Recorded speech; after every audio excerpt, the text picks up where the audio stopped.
በስመ አብ ወወልድ ወመንፈስ ቅዱስ አሐዱ አምላክ። አርጌ እግዚአብሔር በይባቤ ወእግዚእነ በቃለ ቀር ዘምሩ ለአምላክነ ዘምሩ ዘምሩ ለንጉሥነ ዘምሩ። ልዑል እግዚአብሔር ዘፍርሕ እሞ ኣብ ዘላ ምድሪ ዓብዪ ንጉሥ እዩ። ኣምላኽ ንጉሥ ኩላ ምድሪ እሞ መዝሙር ምስጋና ዘምርሉ። ኣምላኽ ኣብ ኣሕዛብ ነጊሱ ኣምላኽ ኣብታ ቅድስቲ ዝፋኑ ይቕመጥ። መዝሙር ዳዊት ምዕራፍ 47 ኣብ ትግርኛ ኣገዝካ 47 ፍቕዲ 5-6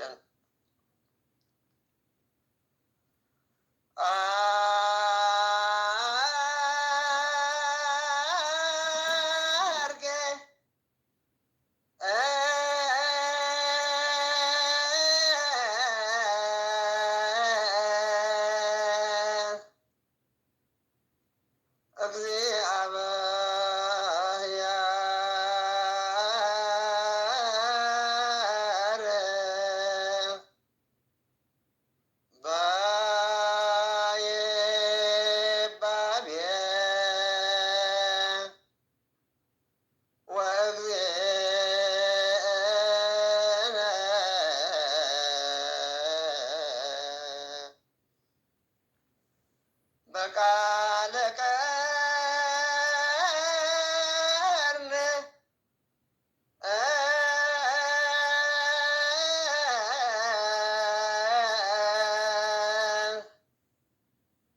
ዘመሮ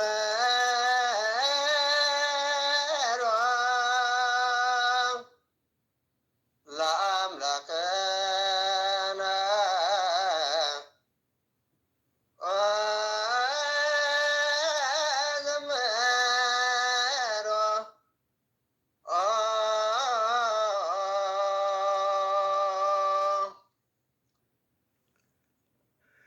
እናረአዮ ንሰማይ ዓረገ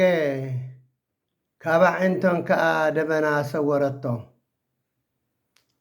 በስመ አብ ወወልድ ወመንፈስ ቅዱስ አሐዱ አምላክ። አርገ እግዚአብሔር በይባቤ ወእግዚእነ በቃለ ቀርን ዘምሩ ለአምላክነ ዘምሩ ዘምሩ ለንጉሥነ ዘምሩ። አምላኽ ብዕልልታ እግዚአብሔር ብድሃይ መለኸት ዓረገ ዘምሩ ምስጋና ንኣምላኽና ዘምሩ ዘምሩ ምስጋና ንንጉሥና ዘምሩ። አምላኽ ንጉሥ ኩላ ምድሪ እሞ መዝሙር ምስጋና ዘምሩሉ። መዝሙር ዳዊት 47 ፍቕዲ 5 ዕርገት ክቡርን ዓብይን ክቡርን በዓል ኮይኑ ካብቶም 9 ዓበይቲ በዓላትና እዩ።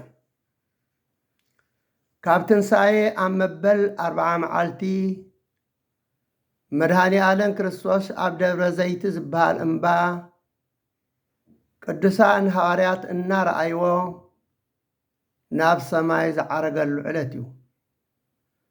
ልበ ኣምላክ ቅዱስ ዳዊት መድኃኒ ዓለም ክርስቶስ ናብ ሰማይ ክዓርግ ከሎ ብመንፈስ ቅዱስ ስለ ዝረአዮን ስለ ዝተገለጸሉን ኣብ መዝሙር ዳዊት 47 ፍቕዲ 5-7 አምላኽ ብዕልልታ እግዚአብሔር ብድምፂ መለኸት ዓረገ ዘምሩ ምስጋና ንኣምላኽና ዘምሩ ዘምሩ ምስጋና ንንጉሥና ዘምሩ። አምላኽ ንጉሥ ኩላ ምድሪ እሞ መዝሙር ምስጋና ዘምርሉ ኣምላኽ ኣብታ ቅድስቲ ዝፋን ይቕመጥ ኢሉ ቅድሚ 900 ዓመታት ተነቢዩ ስለ ዝነበረ እቲ ትንቢት ናይ ቅዱስ ዳዊት ዝተፈጸመሉ መዓልትን ዕለትን እዩ። ኣብ ግብሪ ሃዋርያት ምዕራፍ 1 ፍቕዲ 3 እንተሪእና ብድሕሪ ሕማማቱ ን40 መዓልቲ ዝኣክል እናተራእዮም ብዛዕባ መንግስቲ ኣምላክካ እናነገሮም ብብዙሕ ዘየጋጊ መረዳእታ ሕያው ከም ዝኾነ ገዛእ ርእሱ ኣርኣዮም ይብል። ድሕሪ ሕማማቱ ማለት እዚ ሕማማት ኢልና እንሰግዶ ካብ ሶኒ ክሳብ ዓርቢ ዘሎ ማለት እዩ። ዓርቢ ጎይታናን ኣምላኽናን መድሓኒናን ኢየሱስ ክርስቶስ ኣብ መስቀል ተሰቒሉ ምእንቲ በጃ ኩሉ ዓለም ምእንቲ ድሕነት ኩሉ ዓለም ከም ዝሞተ ደሙ ከም ዘፍሰሰ በቲ ደምቲ ከዓ እቶም ሞይትና ዝነበርና ብሓጢኣት ናፃ ከም ዝወፃና ሓራ ከም ዝወፃና ቅድስቲ ቤተ ክርስቲያንናን መጻሕፍትናን ይገልጹልና። ድሕሪ 3 መዓልቲ ግን መግነዝ ፍትሑለይ መቃብር ክፈቱለይ ከይበለ ብስልጣኑ ብሓይሉ መቃብር ፈንቂሉ ከም ዝወፀ ከም ዝተስአ መጽሓፍትናን ቤተ ክርስቲያንናን ይገልጸልና። ስለዚ ነዚኡ ከዓ ድሕሪ ካብ ሞት ምትስዩ ብድሕሪ ሕማማቱ ኢሉ ን40 መዓልቲ ዝኣክል እናተራእዮም ብዛዕባ መንግስቲ ኣምላክካ እናነገሮም ብብዙሕ ዘይጋግ መረዳእታ ሕያው ከም ዝኾነ ገዛእ ርእሱ ረኣዮም ኢሉ። ምክንያቱ ካብ መቃብር ምስ ተስአ ክሳብ 40 መዓልቲ ፍጹም ምስቶም ዝኣምንዎ ደቀ መዛሙርቲ ሃዋርያት ይራኸብን ብዛዕባ መንግስተ ሰማያት ይምህሮም ይገልጸሎም ይረድኦም ከም ዝነበረ ይገልጸልና።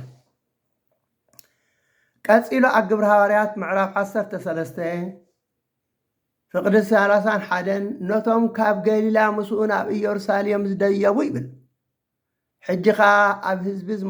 ምስክሩ ኮይኖም ዘለዉ ብዙሕ መዓልቲ ተራእዮም። ክንደይ መዓልቲ ተራእዮም? ብዙሕ መዓልቲ ተራእዮም ይብል። ሃዋርያ ቅዱስ ጳውሎስን ኣብ ቀዳማይ ቆሮንጦስ ምዕራፍ 15 ፍቕዲ 3 ነቲ ኣነ ዝተቐበልክዎ ቅድሚ ኩሉን ልዕሊ ኩሉን ገይረ ኣመሓላሊፈልኩም እየ ይብል። ንመን? ነቲ ኣነ ዝተቐበልክዎ ቅድሚ ኩሉን ልዕሊ ኩሉን ገይረ ኣመሓላሊፈልኩም እየ። ክርስቶስ ምእንቲ ሓጢኣትና ሞተ ተቐብረ ከምቲ ቅዱሳት መጻሕፍቲ ዝብሎ ከዓ ብሳልሰይቲ መዓልቲ ተስአ ቅድም ንሼፋ ድሓር ን12 ሃዋርያት ብድሕሪኡን ካብ 500 ዝበዝሑ ብሓደ ግዜ ተራእየ። ካበታቶም እቶም ዝበዝሑ ክሳዕ ሎሚ ብህይወት ኣለዉ ይብል። ርኢኹም ክርስቶስ ምእንቲ ሓጢኣትና ተሰቒሉ እኳ እንተሞተ ግን ከም ዝተስአ ሕያው ከም ዝኾነ ምስ ሃዋርያት ይዘራረብ የምዕዶም ይመኽሮም የረድኦም ከም ዝነበረ ክሳብ 40 መዓልቲ ብፍላይ ብኣካለ ሥጋ መጺኡ መሰታቶም ይዘራረብ ከም ዝነበረ ይምህሮም ከም ዝነበረ የረድኦም ከም ዝነበረ ይገልጸልና። ኣብ ወንጌል ሉቃስ ምዕራፍ 24 ፍቕዲ 49 ኢየሱስ ንወፃኢ ክሳዕ ቢታንያ ወሰዶም ይብል። ኣብ መበል 40 መዓልቲ ማለት እዩ። ኢየሱስ ንወፃኢ ክሳብ ቢታንያ ወሰዶም ካብ ላዕሊ ሓይሊ ክሳዕ እትለብሱ ኣብ ከተማ ኢየሩሳሌም ጽንሑ በሎም ኢዱ ኣልዒሉ ከዓ ባርኾም ክባርኾም ከሎ ካበታቶም ተፈልየ ናብ ሰማይ እውን ዓረገ ይብል እግዚኣብሔር ኣምላኽ ይኽበር ይመስገን ኢዱ ኣልዒሉ ባረኾም እሞ ካበታቶም ተፈልየ ናብ ሰማይ እውን ዓረገ ንሳቶም ድማ ሰገድሉ በብዙሕ ሓጎስ እውን ናብ ኢየሩሳሌም ተመልሱ ይብል ምክንያቱ ትንሣኤ ጎይታናን ኣምላኽናን መድሓኒናን ኢየሱስ ክርስቶስ እርገት ጎይታናን ኣምላኽናን መድሓኒናን ኢየሱስ ክርስቶስ ኣዝዩ ዝሕጉስ ኣዝዩ ደስ ስለ ዝብል ንሳቶም ድማ ሰገድሉ ብብዙሕ ሓጎስ ካብ ክትገልጾ ወይ ክትዛረበሉ እትኽእል ብርቱዕ ሓጎስ ናብ ኢየሩሳሌም ተመልሱ ንኣምላኽ እናወደሱን እናመስገኑን ከዓ ኩሉ ግዜ ኣብ ቤተ መቅደስ ይነብሩ ነበሩ ይብል ርኢኹም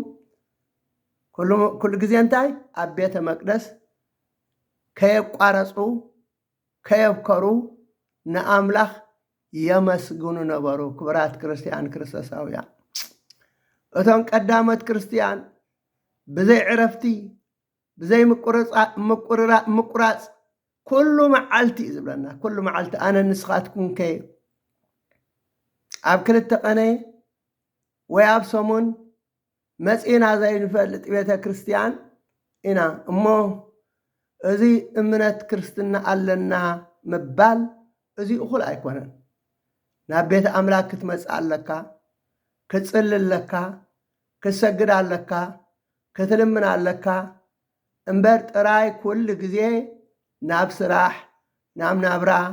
መመኸነይታ እዚ ኣብቲ ዳሕራይ ግዜ እዚ ንኣና ከድሕነና ኣይኽእልን እሞ ሓደረኹም እምነት ናይቶም ቅዱሳን ኣቦታትና እንታይ ይገብሩ ከም ዝነበሩ እንታይ ይሰርሑ ከም ዝነበሩ ከመይ ኢሎም ይነብሩ ከም ዝነበሩ ቅዱሳት መጻሕፍትና ይገልጸልናዩ ኣሰርናቶም ክንክተል ኣሰርናቶም ክስዕብ እዩ ዝግባአና ንኣምላኽ እናወደሱን እናመስገኑን ከዓ ኩሉ ግዜ ኩሉ መዓልቲ ኣብ ቤተ መቅደስ ይነብሩ ነበሩ ኣብ ግብረ ሐዋርያት ምዕራፍ 1 ፍቕዲ 8 ክሳብ 9 እንተሪእና መንፈስ ቅዱስ ናባኻትኩም ዝወርድ ግና ሓይሊ ክትቅበሉ ኢኹም ኣብ ኢየሩሳሌምን ኣብ ይሁዳን ኣብ ሰማርያን ክሳብ ወሰን ምድሪ መሳኻኽረይ ክትኮኑ ኢኹም በሎም እዚ ምስ በሎም ድማ እናረኣይዎ ናብ ሰማይ ዓረገ እግዚኣብሔር ኣምላኽ ይኽበር ይመስገን እናረኣይዎ ናብ ሰማይ ዓረገ ካብ ዓይንቶም ከኣደምና ሰወረታ ይብል ኣብ ወንጌል ማርቆስ ምዕራፍ 16 ፍቕዲ 19 እንተሪእና እውን ሐዋርያት ወንጌላዊ ማርቆስ እንታይ ይብል ጎይታና ኢየሱስ እዚ ኢሉ ምስ ተዛረቦም ናብ ሰማይ ዓረገ ኣብ የማን ኣምላኽ እውን ተቐመጠ እግዚኣብሔር ኣምላኽ ኣብቲ ናይ ክብሩ ምስ ኣብን ምስ መንፈስ ቅዱስን ማዕርነት ዝገልጽ እዩ ኣብ የማን ኣምላኽ ተቐመጠ ይብል ቀፂሉ ኣብ ግብረ ሐዋርያት ካብ ምዕራፍ 1 ካብ ፍቕዲ 10 ክሳብ 11 እንተሪእና ንሱ ክዓርግ ከሎ ይብል መድሃኒ ዓለም ክርስቶስ ክዓርግ ከሎ ንሰማይ ንሳቶም ከዓ ናብ ሰማያን ቃዕሪዶም ክጥምት ከለዉ እኖ ጻዕዳ ክዳውንቲ ዝተኸድኑ ክልተ ሰብኣይ ማለት ክልተ መላእኽቲ ኣብ ጥቕኦም ደው ኢሎም ኣቱም ሰብ ገሊላ ስለምንታይ ናብ ሰማይ እንቃዕሪድኩም እናጠመትኩም ደው ኢልኩም ኣለኹም እዚ ካባኻትኩም ናብ ሰማይ ዝዓረገ ኢየሱስ ክርስቶስ ከምቲ ናብ ሰማይ ክዓርግ ከሎ ዝረኣኽሞ ከምኡ ገይሩ ከዓ ክመፅእ ይበልዎም እግዚኣብሔር ኣምላኽ ይመስገን ክመፀና እዩ ክመፅእ ክወስደና እቶም መላእኽቲ እንታይ እዮም ዝብሎም ዘለዉ ሐዋርያት ጎይታናን ኣምላኽናን መድሓኒናን ኢየሱስ ክርስቶስ ንሰማይ ክዓርግ ከሎ ኣንቃዕሪሮም ይጥምት ነይሮም ክሳዕ ደበና እትስውሮ ክልተ መላእኽቲ ጻዕዳ ዝተኸድኑ ግና ኣብ ጥቕኦም ደው ኢሎም ኣቶም ሰባት እንታይ ኢኹም ንላዕሊ ኣንቃዕሪርኩም ትጥምቱ ዘለኹም ክምለሰኩም እዩ ክመፀኩም እዩ ከምዚ ክዓርግ ከሎ ትርእይዎ ዘለኹም ከምኡ ኢሉ ከዓ ክመፀኩም እዩ በልዎም ኣብ ሮሜ ምዕራፍ 8 ፍቕዲ 34 እቲ ዝኹንን ዝፈርድ ከመን እዩ ይብል اتزموته اركا موتاتكوا السنسي وفرادن السيو كفردنا خمتسيو اتزخنن بقيس كون كله زخنن مالت زفرد كمالتيو زخنن كنتايلو زفرد ك زخنن ك بقيزيو زفرد ك بتقرنيا مانيو اتزموته اركا موتاتكوا السنسي و كموتات استسئ زموتا منيو قويتانان أملاقنان ملحانينان يسوس كريستوس سلازي كمتي كابس نسمعك عرق كله زرأخم مخم أقروخ أخمت سيو زبالوام تاي مالتي اندقنا كفرد كأخمت سيو نهوان موتان كفرد كمت سيو أبي أمان أملاك كوينو من تنازل من زلو زبالك ألاب زيالو إذيقن قال سبات نزام انتنا زلمنت بالقال سان مردا جلسبتك اما لدت نقدسان انت خيقبلوا كون إلهم فرادئيو مرحانيو اكن مبال نكريستوس لماني كبرو نسمع لنا يسوس كريستوس يلمنا لنا مبال جيغات راي زي كونس عبي بدلن كحدتني مخنياتو منمان ناي فطور مبر ناي فطر ايكون زلمن فطوري زلمن كا فطاري سلازي فطاري يلمنلنا الله مبال لماني يو مبال عبي بدن عبي خدد يسوس كريستوس كفردن حاتات كحدغن ملء سلطانن حيلن زلوا فراد املاخ اسك حسابو فرادس نمن يخلمن فرادن دحرن سخوينسي نمن يخلمن ازي جن مغنياتو اريا قدس بيطرس كمزي كبل غليص الله بزعبا ازار 40 زتقملو زنبره ازار 40 قدس بيطرس انتاي لله ازيو زشغر قالات يزارب كم زنبره نمفتحو مستيراو زخونه قالات يتقم كزنبره قدس باولوس حواريا قدس بيطرس كمزي كبل غليص الله أبكالاي بيطرس معرف 3 فقرة 15 اتفكر حونا باولوس يلو اتفكر حونا باولوس بيتي استوهاب طبب نسو بزعبا از نغرات زي كزارب كله كلن ملختاتو ابو نمردو يلو ابو انتاي نمردو زشغر حيره نغرات الله اوتم دناقورن زي صنعاتن استوعلو اوتم دناقورن زي صنعاتن كا كمتينتي قدسات مصحفت استوايو نطفات جزاء رسوم يطوايو الله يبريكم ايغرمكم اوتم دناقور اوتم صنعات اب امنت زي بلوم اوتم حقኛ املخو زي بلوم نزي كمزي زامسل قالات كرخبو خلو نطقم جزاء رسوم يطوايو الله يبل مصحف قدوس يبل طاويخا ناخا خمس تعمكا غير كامترغام عشنتن كحدتن قدوس باولوس قدوس بيطرس ابكالا بيطرس معرف حده فقد عسرا كمزي يبل قدم كله ناتي امس اب قدوس مصحف زلو تنبيت حدا بناي رأسو حاسبا كترجمو كم زي يخل فلوت يبلو ريكم حدا سب بناتو حاسبا كترجمو كم زي يخل فلوت ريكم بناتو ما تحاسبا بناتهم سمعي بناتهم ردي دس كم زبلك كان مصحف قدوس كم زدلخا كترجمو تخلخا زبل امر حيزم كم زدلي قروم يتواوي والله سلازي مصحف قدوس غرا قدوسان سبات بمنفس قدوس تمريحهم كاب املاخ استزاربوا ود انبر كتو بفقاسب ايمصن يزلنا استزاربوا انبر بفقاسب كتو مصي ايفلطن سلازي بديليت كان بسمعيت كان طواويخا ناخا خمس طعمكا ناخا دس كم زبلكا اتغبر ايكون سلازي كابزوم كمزيوم زامسلو مسحتي كابزوم كمزيوم زامسلو متاللتي ካብዞም ከምዚኦም ዝኣመሰሉ መጋገይቲ ክንጥንቀቕ ይግብአና። መድኃኔ ዓለም ክርስቶስ ፈራዲ ኣምላኽ እምበር ዝልምን ኣይኮነን። ዝልምን ፍጡር እዩ። መላእኽቲ ይልምኑልና፣ ጻድቃን ይልምኑልና፣ ነቢያት ይልምኑልና፣ ሐዋርያት ይልምኑልና፣ ሰማዕታት ይልምኑልና። እቶም እግዚኣብሔር ዝሓረዮም ሰባት እምበር ንሱሲ ባዕሉ ፈራዲ ባዕሉ ኣምላኽ ገባርን ሓዳግን ከሎሲ ንመን እዩ ክልምን?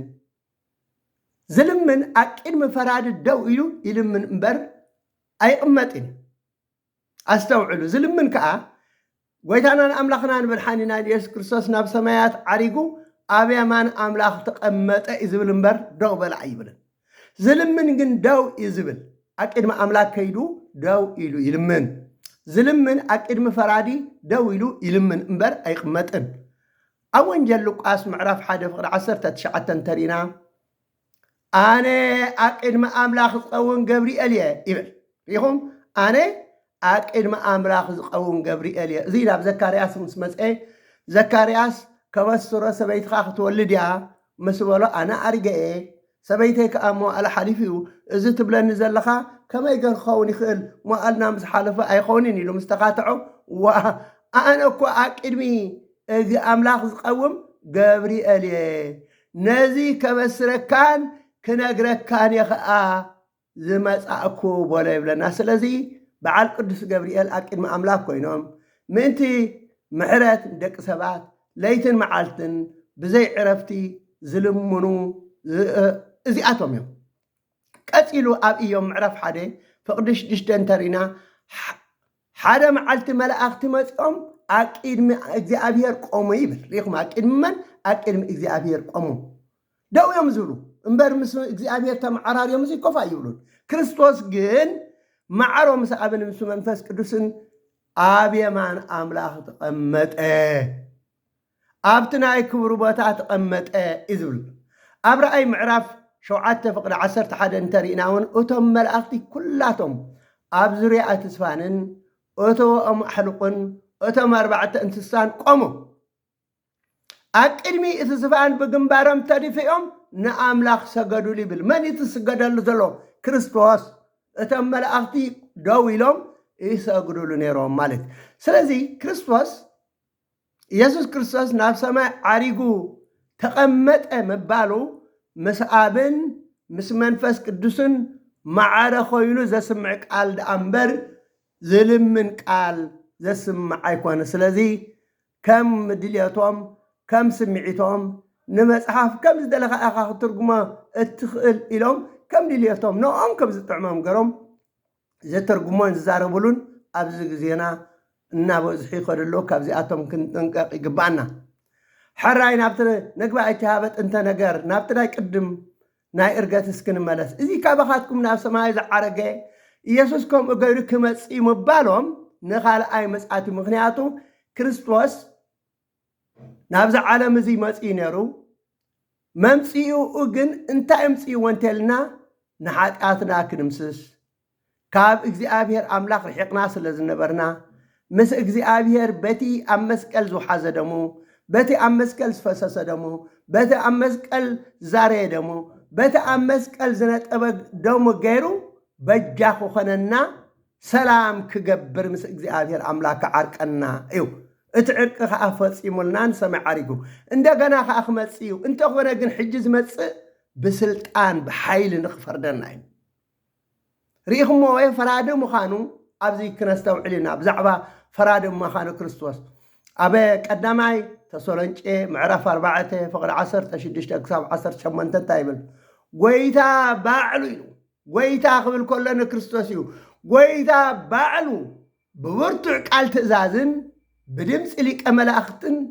ብመለኸት ኣምላኽን ካብ ሰማይ ክወርድ ኢልወለኹም። ኣስተውዕሉ። ጎይታ ባዕሉ ሲ ብብርቱዕ ቃል ትእዛዝን ብድምፂ ሊቀ መላእኽትን፣ ምክንያቱ ሊቀ መላእኽቲ ተባሂሉ ዘሎ ቅዱስ ሚካኤል ብኡ ኣዋጅ ክእወዥዩ ጥሩምባ ክንፋሕ እዩ።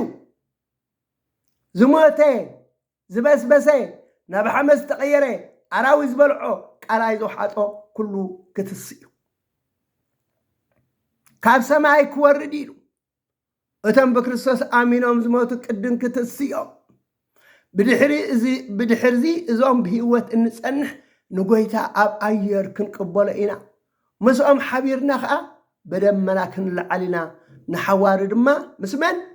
ምስ ጎይታ ክንነብር ኢና ኢሉ እግዚኣብሔር ኣምላኽ ምስ ክንቅመጥሲ ክወስደና እዩ መን እዩ በዓሉ እቲ ገባርን ሓዳግን ዝኾነ ጎይታ መድሃኒ ዓለም ክርስቶስ ክወስደና እዩ ኣብ ወንጌል ማቴዎስ ምዕራፍ 24 ፍቅዲ 30 እንታይ ይብል ክሳብ 31 ሽዑ ምልክት ወዲ ሰብ ኣብ ሰማይ ክረአ ኢሉ ምልክት ወዲ ሰብ ማለት እንታይ ማለት እዩ ክርስቶስ ወዲ ሰብ ኢሉ ንነፍሱ ዝገልፃ ምክንያቱ ሰብ ከም ዝኾነ ምእንቲ ከረድኣና ካብ ኣደና ቅድስቲ ድንግል ማርያም ካብ ስጋኣ ስጋ ካብ ነብሳ ነብስ ወሲዱ ስጋ ሰብ ከም ዝለበሰ ንኸረድእ ሽዑ ምልክት ወዲ ሰብ ኣብ ሰማይ ክረአ እዩ ኩሎም ኣብ ዓለም ዘለው ወገናት ወዲ ሰብ ብሓይልን ብዓብዪ ክብርን በደመና ሰማይ ክመፅእ ምስ ረኣይዎ ክበኽዮም ይብል ክበኽዮም ኩልና ኢና ክንበኪ ሽዑ እቶም ንክርስቶስ ዘይኣመንዎ ምልክት ወዲ ሰብ ምባሉ እቲ ምልክት ዝተሸንከረ ዕለት ዓርቢ ኣብ ጎድኑ ዝተወግኦ ኣብ ኣእዳው ዝተሸከሮ ኣብ እጋሩ ዝተሸንከሮ ምልክት ክርአ እዩ መበሊኡ ንስዩ ምልክት ሒዙ ክመፅእ ልክዕ ከምቲ ዓርቢ ስቕለት ሰቐልዎ ተንኣሰር ኣብ ኣጻብዑ ኣብ ጎድኑ ኣብ እጋሩ ንሰን ምልክት ሒዙ ክመፅእ ንሱ እወ ብሓይልን ብዓብዪ ክብርን ብደመና ሰማይ ክመፅእ ምስ ረኣይዎ ክበኽዮም ክመፅእ ምስ ረኣይዎ ኩሉ ክበክዮም ኩሎም ክበኽዮም ኢሉ ኩሎም እቶም ዘይኣመንዎ ዝኽሓድዎም ወይለይ ሕጂ ጠፋኣና ስለምንታይ ኣይኣመናዮን ኢሎም ክበኽዩ እዮም ክሓዝኑ እዮም እቶም ዝሰቐልዎ ከዓ ንምንታይ ሰቒልናይ ሒነ ናይቲ ሰቐልናይ ሕጂ ክፈድየና ኢሎም ከዓ ክበኽዮም እቶም ብክርስቶስ ኣሚኖም ፀንሑ ከዓ እቲ ኣሰር ንዓርቢ ስቕለት ኣብ ጎድኑ ኣብ ኣእዳው ኣብ ኣጋሩ ምስ ረኣዩሲ ጎይታ እዚ ኩሉ ስቅያት እዚ ኩሉ መከራ ዝረኸበካ እኮ ንኣና ከተድሕን ኢልካ ኢኻ መፂካ ኢሎም ክበኽዮም ይብል ንሱ ንመላእኽቱ ድሕሪ ሽዑ መድሃኒ ዓለም ክርስቶስ ንሱ ንመላእኽቱ ብብርቱዕ ድምፂ መለኸት ክልእኮም እዩ ንሳቶም ድማ ንሕርያቱ ካብ ወሰን ሰማይ ክሳብ እቲ ሓደ ወሰን ሰማይ ክእክብዎም ካብ 4 ማዕዘን ክእክብዎም እዮም ይብል ኣብ ወንጌል ማርቆስ ምዕራፍ 13 ፍቅዲ 16 ኣብ ራእይ 1 ምዕራፍ 7 እነሆ በደመና ሰማይ ይመጽእ ኣሎ ኩሎም ሰብ እቶም ዝወግእዎ ከይተረፈ ክርእይዎ እዮም ይብል ኣብ ወንጌል ሉቃስ ምዕራፍ 21 ፍቅዲ 27 ሽዑ ወዲ ሰብ ብብዙሕ ሓይልን ግርማን በደመና ሰማይ ክመጽእ ከሎ ክርእይዎ እዮም እዚ ክኸውን ጀመረ ምድሓንኩም ቀሪቡ ማለት እዩ እሞ ደበሉ ርእስኩም ከዓ ኣቕንዑ ይብል ኣብ ወንጌል ዮሃንስ ምዕራፍ 14 ፍቅዲ 3 እንታይ ኢሉ ኣሎ ባዕሉ ንሃዋርያት ክሳናበቶም ከሎ ክትሓዝኑ ኢኹም ክትበኺ ኢኹም እንተኾነ ግን እትሓዘንኩም እትጓህኹም ናብ ሓጎስ ክልወጥ እዩ ሰበይቲ ሕማም ሕርሲ እንተተታሒዛ ብዙሕ ፃዕሪ ስለ ዘለዋ ትቕንዞ ድሓር ግን ትጭነቕ ድሓር ግን ሰብ ኣብ ዓለም ምስ ተወልደ ነቲ ፃዕራ ነቲ ሓዘና ኣይትዝኩረን እያ ንስኻትኩም ከዓ ሕጂ ክትሓዝኑ ክትጉሂ ኢኹም ድሓር ግን ነቲ ሓዘንኩም ነቲ ጓህኹም ኣይክትርስዕዎም ኢኹም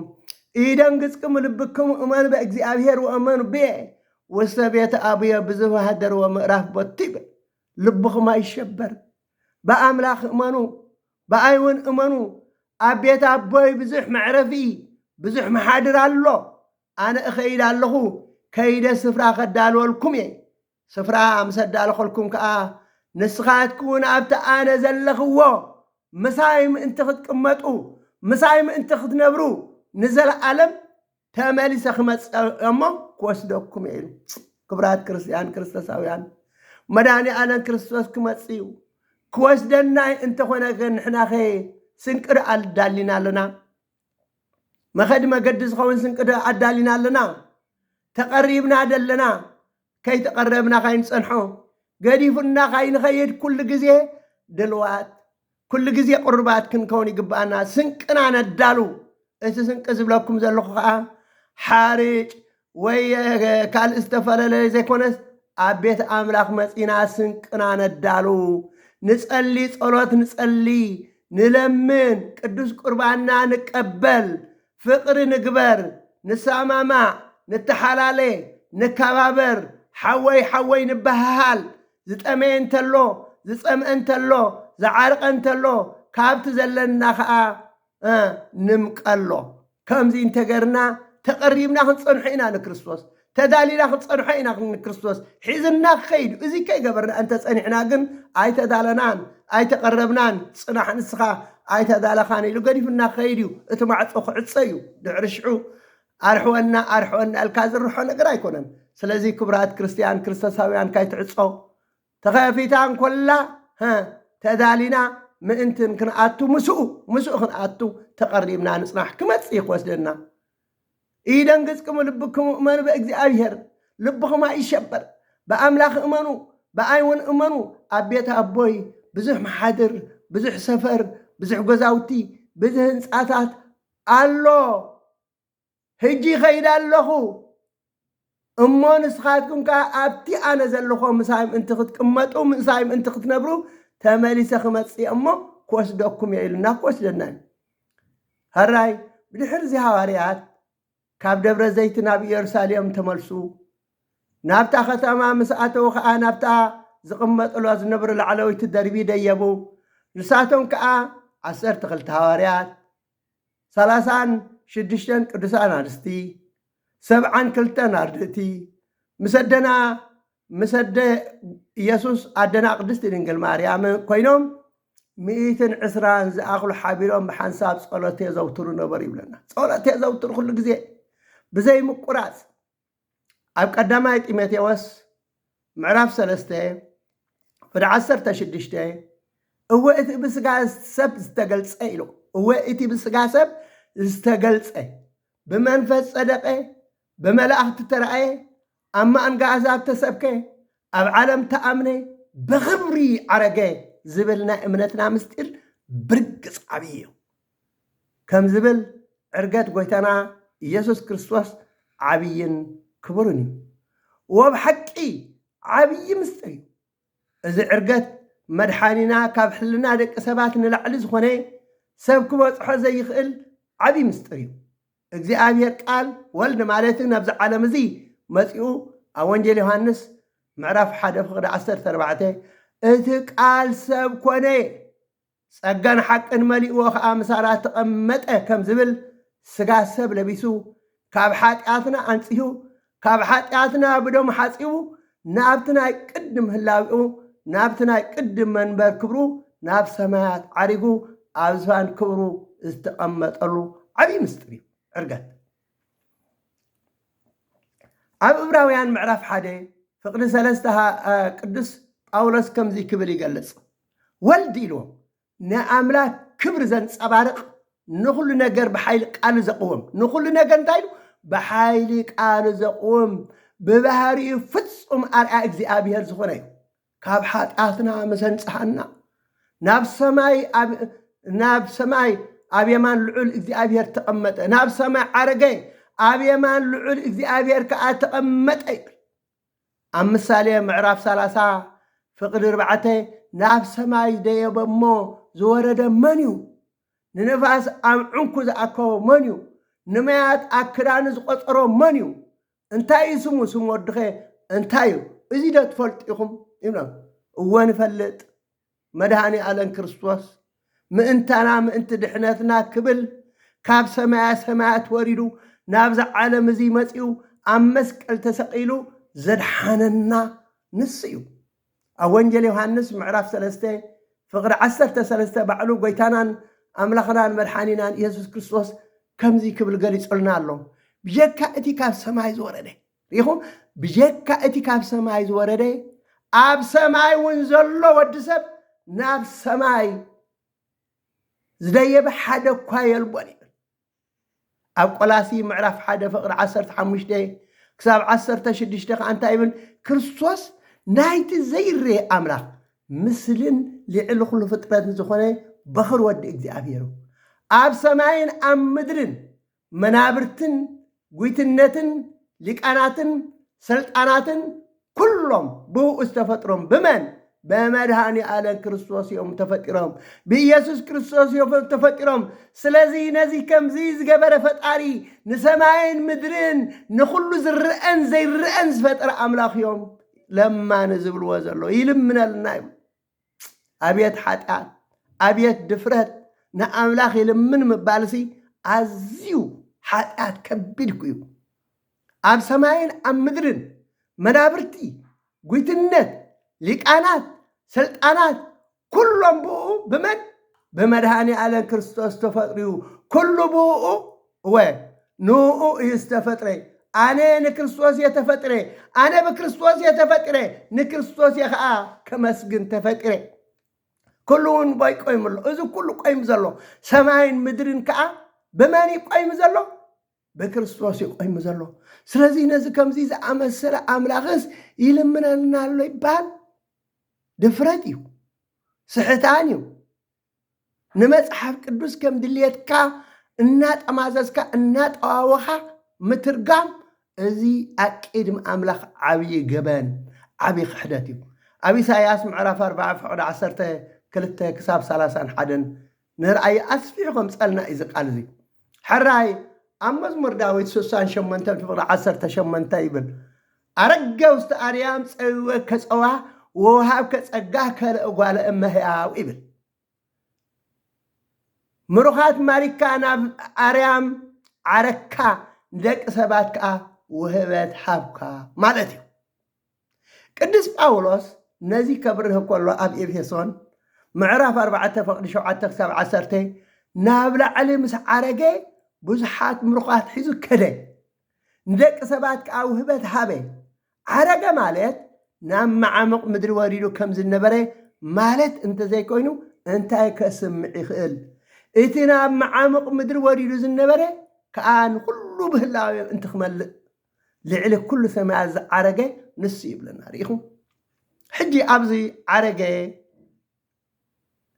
ኣረገ ውስጥ ኣርያም ፀዊወ ከፀዋ ማለት እንታይ ማለት እዩ?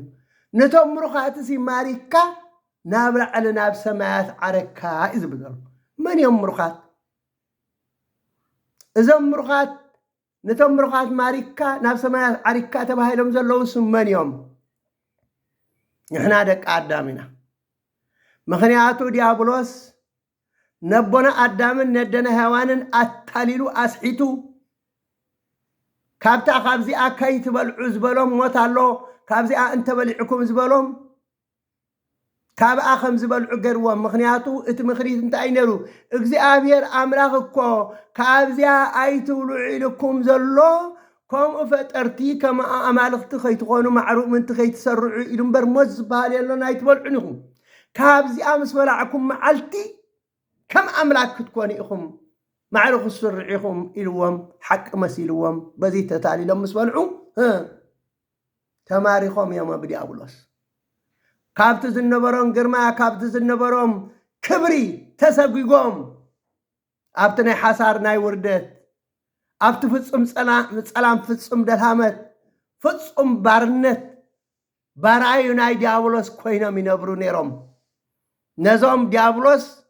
ማሪኹ ወሲድዎም ዝነበረ ክርስቶስ ከዓ ካብ ሲኦል ማሪኹ ውህበት ሂቡ ጸጋ ሂቡ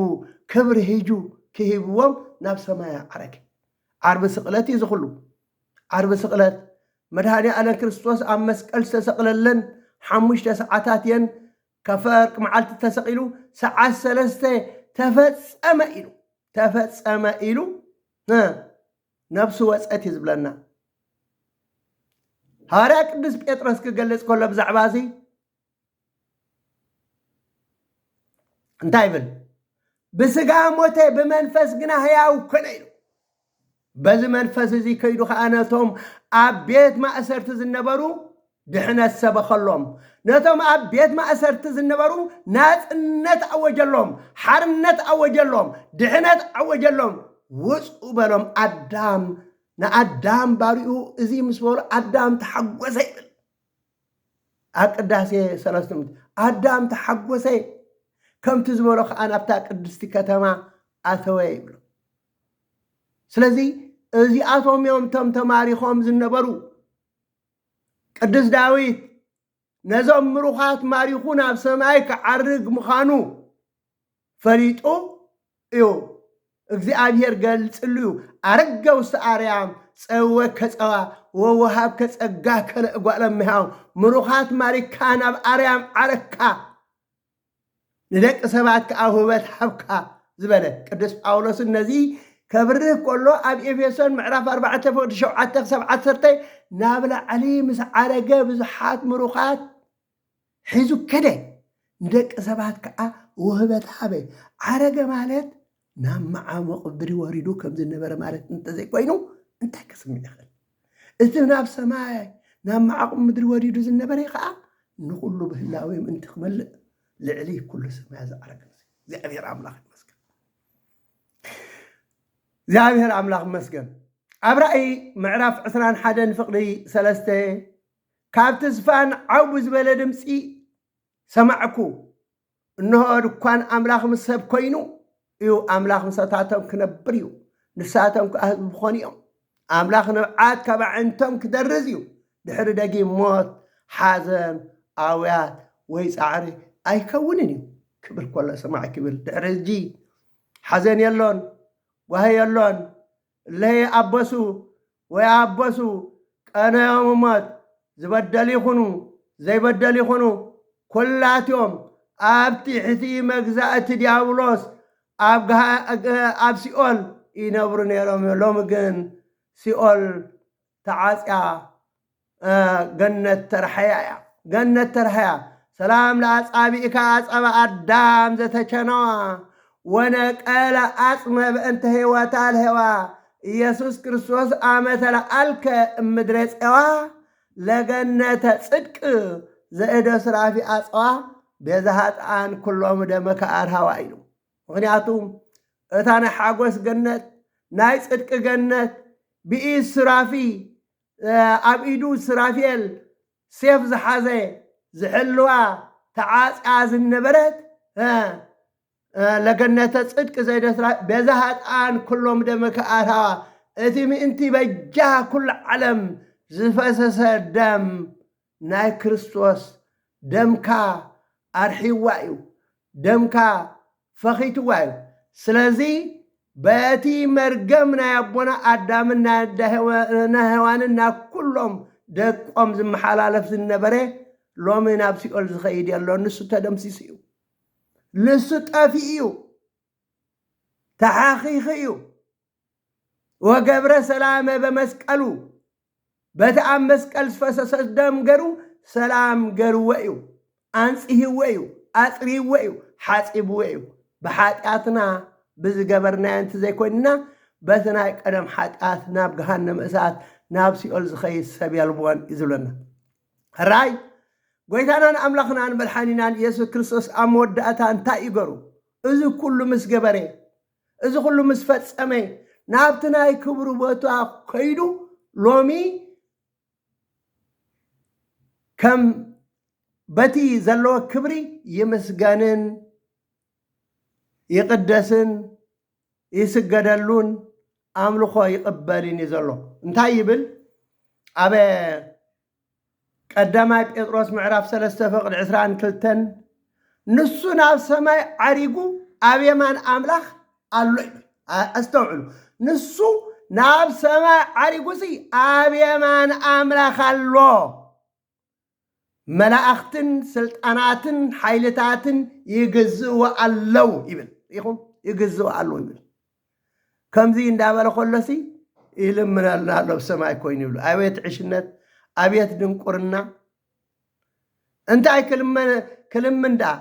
بمسرة كريستوس وكون أبز عالم زي مسيو لمينو أي كونن عارقنا بعريو سجا وسيدو كابدنا قدس دينغا مريم بت سجاتي كا بجا خويننا ادحيننا انبر لمينو ايكونن مسوات خوينو تسوي ادحيننا እምበር ለሚና ኣይኮነን ኣድዒንና ስለዚ ክርስቶስ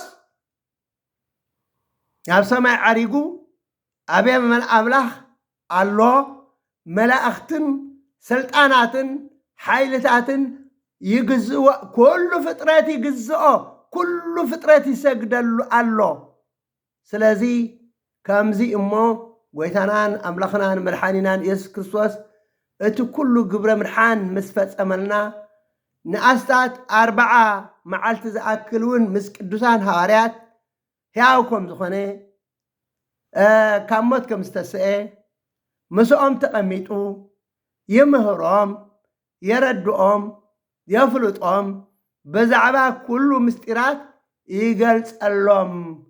ከም ዝነበረ ድሕሪ ኣብ 40 መዓልቱ ግን እናረኣይዎ ካብ ደብረ ዘይቲ ንሰማይ ከም ዝዓረገ ኣንቃዕሪሮም እናጠመትዎ ከለዉ ከዓ ደመና ከም ዝተቐበለቶ ብደመና ከም ዝተሰወረ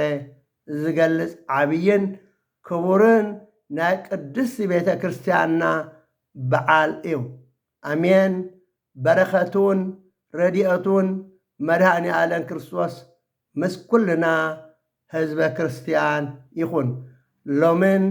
ኩሉ ጊዜን ንዘለዓለመ ዓለም ኣሜን